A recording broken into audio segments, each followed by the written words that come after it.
How many of you were surprised at hearing that Miss Marvel was coming back to Marvel Comics? Because I certainly wasn't. But what is surprising is that this new reboot of the comic is actually being written by the actress of Miss Marvel, Iman Vellani, which is insane and just the most terrible idea that I think Disney and Marvel Comics has had in a very, very long time. I know they think it's probably a good idea to synergize more between the MCU and the comics, but I don't think so. I think the synergy that's been created already is not just more than enough, but they should scale back. They should stop having the MCU influence the comics. They sure as hell shouldn't have an actor writing comics, even if it is their own character. So let's talk about this. This article is from IGN. Miss Marvel star Iman Vellani is co-writing an actual Miss Marvel comic. And keep in mind that Miss Marvel just died a little bit ago in the comics, and she hasn't even had her own ongoing series since I think 2021. Again, nobody believed her death was permanent. It was a stunt. They were trying to get more eyes on Miss Marvel, probably more eyes on the Marvel's film, which funnily enough, they're not really able to do anything press-wise with it right now because of the Writers Guild and the Actors Guild strike. So, maybe releasing this news about Iman Vellani writing the new Miss Marvel comic is a way to get attention on the Marvel's film again. So, Miss Marvel has made a swift return to comics in more ways than one, as the Marvel Cinematic Universe's own Miss Marvel and Iman Vellani is co-writing the new series. Yeah, the return was really swift. I mean, I don't think I've seen such a quick return from death from a Marvel character in years. I mean, Wolverine was gone for a few years. Captain America, Steve Rogers was gone for a few years. Doctor Strange, I'm not sure if he's still dead or not, but he was killed off in 2021 or 2022. So, speaking to Entertainment Weekly, the Marvel star confirmed she's writing the upcoming comic alongside Miss Marvel TV writer Sabir Perzada. I don't think I pronounced that right, but I didn't watch the Miss Marvel series. I had no interest in watching it, so I can't really comment on the quality of the series or the quality of actress that Iman Vellani is. I just think that it's a terrible idea to have someone who's inexperienced for one, which we'll talk about in a little bit, but also just having an actress or actor write a comic just doesn't sound like a good idea. So Iman Vellani says this was way scarier than joining the MCU for me. Those projects feel like they live their own dimension. So I guess I can separate myself easier. But you can hold a comic book. Yes, you can in fact hold a comic book, believe it or not. And I think those two worlds should stay in their own dimension. I don't like that the MCU has been influencing Marvel Comics for the past 2 decades. Ever since the MCU really caught its stride, I think with the Avengers film, it started influencing how the Avengers looked, meaning the team makeup, costumes, story arcs, and it continues to influence the comics right now. And I think it should be the other way around. These are comic book movies. The comic books are the source material. The writers and producers, directors should be treating the source material as a Bible rather than retroactively changing the source material based on how the movies are doing. Because the movies at some point are going to end. Right now, the movies are in a slump. Ant-Man and the Wasp did not do how well Disney thought it would. Bob Iger himself is saying that they need to scale back on Disney Plus projects to include Marvel and Star Wars because they're not of the same quality anymore. So I think if anything, the MCU needs to reflect the comics more, not the other way around, but they should still remain separate. And as you can see from this cover, the name for the new series is Miss Marvel, the New Mutant. Does that mean she's joining the New Mutants team? Does that mean she's joining this horrible X-Men world that it started with Jonathan Hickman? Don't get me wrong, I enjoyed Jonathan Hickman's House and Powers of X, but everything right after that, including X-Men number 1, just went off in this completely bizarre direction where the X-Men basically became villains. Like they totally threw away Xavier's dream of coexistence between humans and mutants and became these. At first, it was just kind of neutral, like self-segregation type thing. But now a number of the mutants are actual villains, like Beast currently in the X-Force comic. Even Charles Xavier has acted a little sinister at sometimes. No pun intended. Like I said, she hasn't had her own ongoing series for a couple of years. She's been in some limited series and they've thrown her in with a bunch of popular heroes for one shots. They also had her in The Champions, which is a completely different type of book than what it used to be. And they had a series called Outlaws, where all the teen heroes were outlawed from being superheroes in a very similar fashion to the Superhuman Registration Act during Civil War. And I mean, hell, if Miss Marvel wasn't popular enough after throwing her together with all those heroes to have her own ongoing comic, why are they bringing her back again? And why make her a mutant? Like, yeah, they made her a mutant in the Miss Marvel series, but it's like she's not gonna. How is she gonna gain more popularity that way? She's gonna become a drop in the ocean. How many hundreds of mutants are there currently? How many X-Men titles are there currently? Far too many. Far too many spawned by Jonathan Hickman's terrible X-Men run. So I don't believe that the X-Men part of the Marvel universe or Miss Marvel are going to benefit from Miss Marvel becoming a mutant and calling herself the new mutant. So continuing, Vellani shot to fame as the MCU's Kamala Khan and has shown she's no stranger to comic books. In fact, she's a bit of a Marvel geek. Has she shot to fame though? I mean, she's appeared in one series.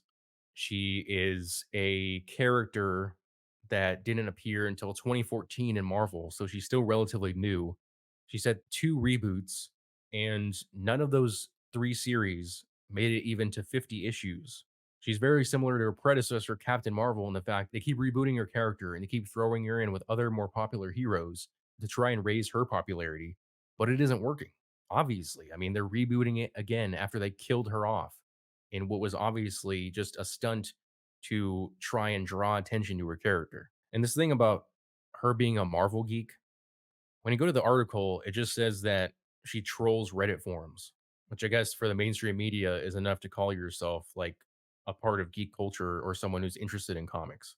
She says, I've never written anything before in my entire life, but I've read many comics, so I just wrote what I would want to read, she said. I was given a very professional tool to write what is essentially my own fan fiction. Okay, so right there is a huge thing. She's never written anything in her entire life. She's not just an actress, a young actress, by the way, coming into to write a comic book. She's never written anything in her entire life. How does she qualify to write this character? She didn't even write the character in the TV series.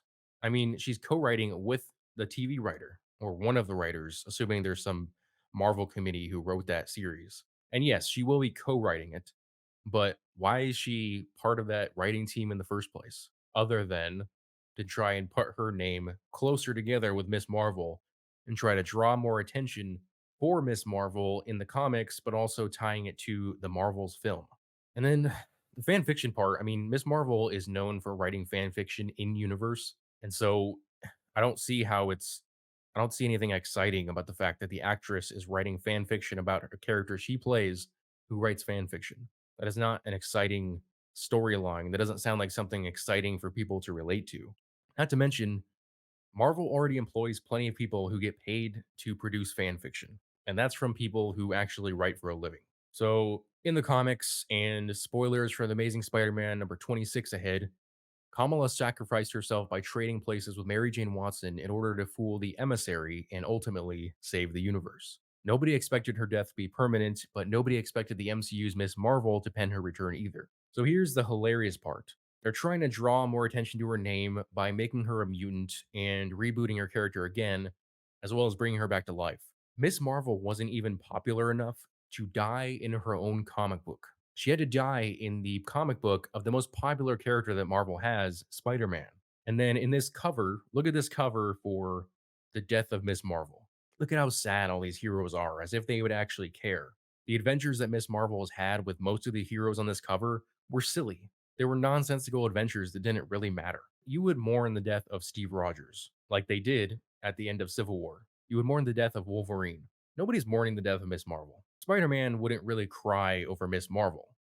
The reason he is because G. Willow Wilson is writing this comic. G. Willow Wilson is the creator of Miss Marvel. So she's trying to justify her character's existence and bringing her back by saying, hey, look at all these popular heroes who are here to support, who are here to mourn the death of Miss Marvel. It's very similar to Brian Michael Bendis justifying the existence of Miles Morales, a character he created, by having 616 Peter Parker transfer over to the Ultimate Universe and basically give his sign of approval for Miles to continue being Spider Man. You can't just tell the audience, hey, I think my character is popular, therefore he's popular or she's popular. Like, you need to think so too. That's not how it works. It's like a restaurant giving themselves a 5-star rating on Yelp. Like, you can't take that seriously. Upcoming title is, like I said, it's the New Mutant because she's a mutant in the MCU. And her costume looks about as terrible as every other costume she's had so far. And she says, I want to make it very, very clear that we are not retconning her inhuman origin, said Vellani. That's a part of Kamala's identity that Marvel editorial and myself would very much like to keep and protect. Okay, so here's a simple question. If her inhuman origin, if the origin of Miss Marvel, which origin stories are always a huge part of popular superheroes, they keep going through them again and again. If her inhuman origin is important, if that's a priority for Marvel editorial, why change it?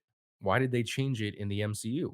Why didn't they believe that Miss Marvel could be presented as she was in the comics and be popular? I mean, as far as I know, they changed how her powers worked in the MCU as well. It's like you can't really tell if Iman Vellani actually cares about the character even, or if she's just saying what she's supposed to say for the press. Our book will absolutely reflect all those core themes of identity that Miss Marvel comics have consistently explored. Yeah, because that's been very successful so far. Only now there's a whole new label that Kamala has to learn to accept. It's going to be pretty crazy. No, it isn't. There's nothing new about that.